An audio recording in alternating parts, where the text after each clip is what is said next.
नमस्कार मित्रांनो, आपल्या यूट्यूब चॅनलमध्ये तुम्हा सर्वांचं स्वागत आहे। आज आपण पुणे पुस्तक महोत्सवाबद्दल माहिती बघणार आहोत। पुणे पुस्तक महोत्सवाची सुरुवात ही 2023 मध्ये झाली होती। 2023 मध्ये जवळपास 8.5 लाख पुस्तकं या महोत्सवामध्ये विकली गेली होती आणि यासाठी सुमारे 11 कोटी रुपयांची आर्थिक उलाढाल झाली होती। त्यानंतर 2024 सालच्या पुस्तक महोत्सवामध्ये जवळपास 25 लाख पुस्तके विकली गेली होती आणि ह्यासाठी जवळपास 40 कोटी रुपयांची आर्थिक उलाढाल झाली होती। पुणे पुस्तक महोत्सवात आदिवासी भाषा, लोकजीवन, परंपरा, कथा, सण, कला आणि पर्यावरणाशी संबंधित जीवनशैली यांचे भव्य प्रदर्शन भरवण्यात आलेले आहे। या प्रदर्शनात जवळपास 1778 पोस्टर्स दाखवले गेले आहेत। त्याचबरोबर येथे छायाचित्र प्रदर्शन देखील भरवण्यात आलेले आहे। काही निवडक छायाचित्रांचे प्रदर्शन या ठिकाणी ठेवण्यात आलेले आहे। काही पत्रकार आणि छायाचित्रकारांची छायाचित्रे येथे प्रदर्शनात ठेवण्यात आलेली आहेत। वेगवेगळे प्रसंग, घटना कॅमेऱ्यामध्ये टिपून या ठिकाणी प्रदर्शन भरवण्यात आलेले आहे। पुणे पुस्तक महोत्सव हा केवळ पुस्तकांचा बाजार नाही, तर साहित्य, कला, लोकसंस्कृती यांचा संगम आहे। त्यामुळे दरवर्षी इथे विविध सांस्कृतिक कार्यक्रमांचे आयोजन केले जाते।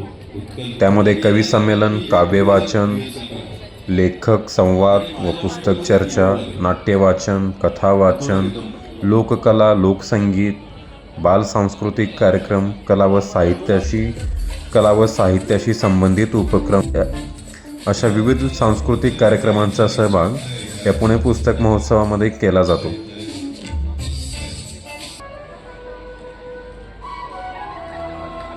ह्या वर्षीच्या पुस्तक प्रदर्शनामध्ये एकूण 800 स्टॉल आहेत, ज्यामध्ये भारतातील विविध भाषातील पुस्तकांचा समावेश आहे, ज्यामध्ये प्रामुख्याने मराठी, हिंदी, इंग्रजी या भाषांची अधिक पुस्तके आहेत। इतक्या मोठ्या प्रमाणामध्ये पुस्तकांची उपलब्धता असल्यामुळे पुणे शहर आणि परिसरातील रसिक वाचक मोठ्या संख्येने या पुस्तक प्रदर्शनास भेट देत आहेत आणि भरभरून पुस्तकांची खरेदी करत आहेत। ह्या पुणे पुस्तक महोत्सवामध्ये विद्यार्थी, शिक्षक, पालक, वाचक, लेखक, विचारवंत अशी सर्वच मंडळी पुस्तक खरेदी करण्यासाठी येत आहेत।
मित्रांनो, पुस्तक खरेदी, पुस्तक वाचनातून वाचन आणि विचारांची भूक भागवून या ठिकाणी पोटाची भूक भागवण्यासाठी फूड कोर्टची देखील व्यवस्था करण्यात आलेली आहे।